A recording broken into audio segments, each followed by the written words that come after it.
Welcome back to Arise Entertainment 360. Now, our guest is best known for her character Alex Montgomery on OWN's hit drama series, If Loving You Is Wrong. And like the title says, if loving you is wrong, I don't want to be I right. don't want to be right. Welcome to the show, Amanda Clayton. Hello. How are you? Good. Okay, we had to start with the fact that we found out in the makeup room that we're both Scorpios. Of course. So please understand that you're now in the middle of a Scorpio sandwich. It's gonna get hairy. I like it. Harry liked this show. I mean, you have to Yes. dish about your character. I mean, Alex Montgomery brings all the drama in this series, and that's why we love her, right?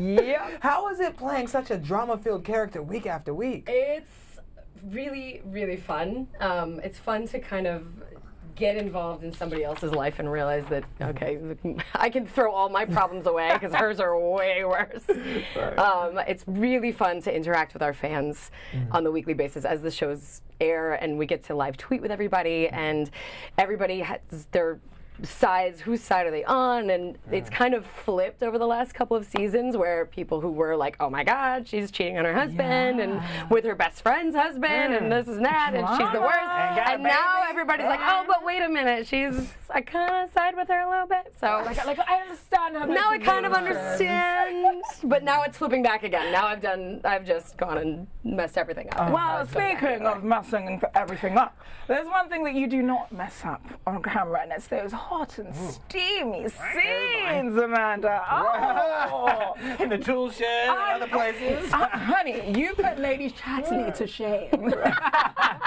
It's the Scorpio. Yeah. It's the Scorpio. Clearly. It's what makes it work. What is it like performing like that with the camera on you and all those people on set, day in, day out? Incredibly awkward. Incredibly awkward. So our first episode started with 30 seconds of us in the shed. That's how the entire show opened.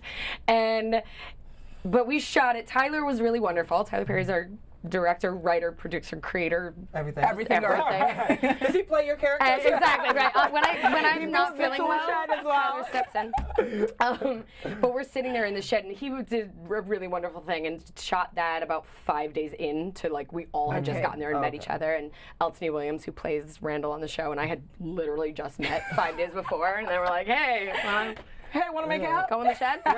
And so we're sitting there and we're trying to align everything, and he kind of shuts it down as much as possible, and it's us in this shed with 2 camera guys, and Tyler's there so he can sort of maneuver things, and it's the most awkward thing in the entire world. And poor Eltony's standing there like, can I put my hand here on your leg, and can I do it? And super respectful, and he's so wonderful and one of my best friends now. And the cameraman was like, we have a little problem, hold on, we gotta change the battery. And we're about to go. That is so awkward. They've sprayed him down with sweats. We're full on in position, ready to start filming this. And I was like, okay, just do it quick, let's get it going. So now we're standing there, and we're about this far from each other's faces, looking like this, like, don't look me in the eye. Oh my goodness. And Tyler's just standing there and goes, wow. This is awkward. And it's like, yeah, it's not as fun as it appears to be on camera. Not as glamorous. Well, should we take a look at just how glamorous it looks on the screen? Sultry, sexy Amanda. All I want is for you to just drop this. Just finish it, Randall. Be done. Yeah, it'll be done. I'm gonna have my lawyers go to the judge, give him all this new information. And you know what? My baby, my son, will be with me. Are you really gonna go through with this? He shouldn't be with you. He's right next door. Yeah, well, you won't be soon. Get out. Okay, we're like, we're all into it. That into the shed. Right, now just to catch people up, that was Randall, your next door neighbor, who is married, and you're also married, and your husband had a vasectomy, so it was Randall's baby. I mean, the just biracial spoiler baby. alert. No, we know all this. That happened. Wow. That's clear. This is old news at this point. Yeah, we all know. We don't tweeted about that already. But now catch us up. What's going to happen going forward with their relationship, with your relationship, and all this mess? Alex is reaching a point where she's exhausted with the entire thing. She just wants to be at peace, figure things out with her family, figure things out with Randall, who's not going anywhere. And there's some more twists and turns in store for Miss Alex. Okay. Now, we spoke earlier about the race relations and political aspects of the show Blackish, and your show also tackles race relations. In fact, your third child's paternity is called into question because your kitty is biracial. Honey, how'd that happen? How'd it happen? Tell the truth. We saw the shed scene in the very beginning. We all saw the shed scene. We know how it happened. It's how it opened.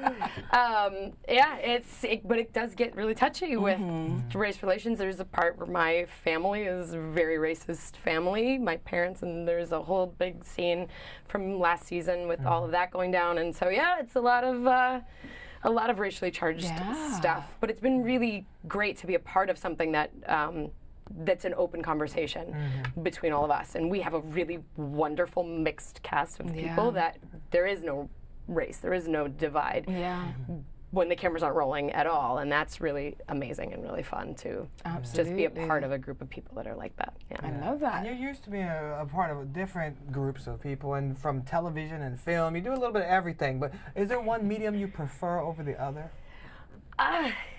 I like television. Television, you get to really create relationships with your cast members and with each other, and you get to just spend more time for a length of time. Film, it's almost like this really wonderful roller coaster, and then you're like, oh, I got off. And I gotta wait in line again for like 3 more hours until I can ride that again, and it's not gonna be the same. And so it's just fun to change it up constantly. That's why I love this job so much. We never have the same day twice. It's never boring. Speaking of never being boring, you have just signed on to a new Lifetime project called Mommy's Little Angel. Tell me about this project and what attracted you to the role.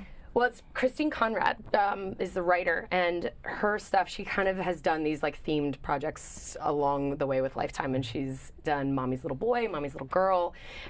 And it's, even though they're themed, they're very different from each other. Her scripts are always a little bit different, but always very Lifetime drama, but based in reality. And there's actual real characters and real situations that you can find a way to relate to. And I think that's why so many people kind of connect with these movies in general, the Lifetime movies. And this one was, I really liked the strength of my character, Nikki. I really loved her compassion toward this little girl. And I've known kids like this. It's about an emotionally, sort of a little girl with emotional turmoil and social issues, and that has a very dark side to her, but then is still a very loving, wonderful little child. And there's, what do you do to help a child like that? Do you give them a loving, stable environment, or do you send them off with people that don't know them to just professionally help them? And that's where Nikki's sort of torn with some things, and it gets pretty dark and pretty creepy. But well, we have an emotional clip to show everyone about your portrayal on this. I don't want to cry. I know, you will. Check it out.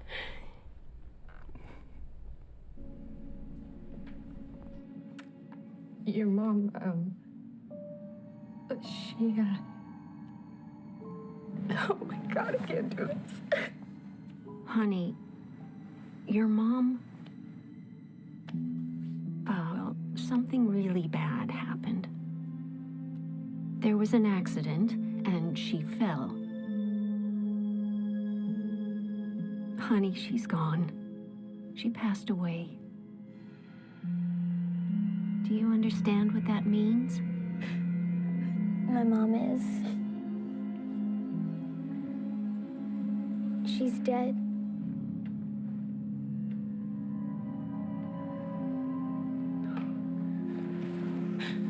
It's okay, Aunt Nikki.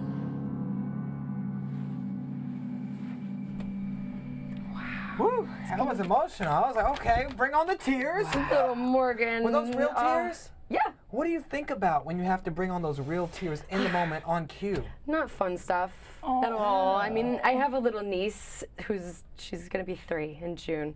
She's been a whole new catalyst for like, oh my God, if I had to ever like have this emotional moment with that little girl, I would die. And so you don't want to have to think about that stuff, but when it's certain moments, you kind of just, and Morgan Neuendorf, who plays Katie, who plays the little girl in the movie. She's incredible. She's only, I think, was like 12 or 11 years old when we shot everything, and she's so in tune with this kind of stuff, and she was just so connected, and it was really easy to connect with her, and that helps the emotional stuff kind of come out too. So it was a really group effort. And wow. So really no tear sticks involved. Actual tears. Actual emotion. No. Actually, it's, when you have to do it over and over and over again, and it's like, okay, Some water, I need a bottle of water first. Morgan, enough. Now, you have recently just finished shooting the pilot for a series called City on the Hill with legends Ben Affleck and Matt Damon. Yeah, they're producing it. Yeah. Amazing, first and foremost, just like you. What was it like working with such greats? It's a really great concept. It's a really great script. It's these two guys. The whole show is centered around Boston in like the 90s, and it was an idea that Ben had and took it to one of his writer friends and just kind of fleshed out this world. And it's so deep ingrained from them. Like they grew up there in this environment, and it's about how in the 90s the city of Boston undid their crime rate, like turned it backwards by like 80%. Oh, wow. And it was kind of an unprecedented thing, and is sort of a storied thing within law enforcement now. And so from people who are from this place, a story like this it's just really rich and really wonderful, and there's really in-depth characters, and Kevin Bacon was in it with us, and yeah, it's not to name drop or anything. I mean, you're only working with the most amazing people in the world. Yeah, it's okay. Tell me about your story with Oprah, why don't you? In her hugged Oprah twice. Oh, twice, yeah. I have. So sweet. I'm like the only person that's out on this It's a table. magic touch. I know. Like, It's because she spends so much time in her bathtub. That's what Now it we is. know it. That's what it is. So yes, this show is really exciting. We're really hoping to get the pickup from Showtime and really get to keep going. I'm from New England originally, from Rhode Island, so right outside of Boston, and to be able to go back up there and film was like super fun, and I'd really love to get to keep doing it. So Amazing. Fingers Fingers crossed that crossed. we get And to we will bring it to definitely everybody. Is there anything else we should know about on the horizon for you?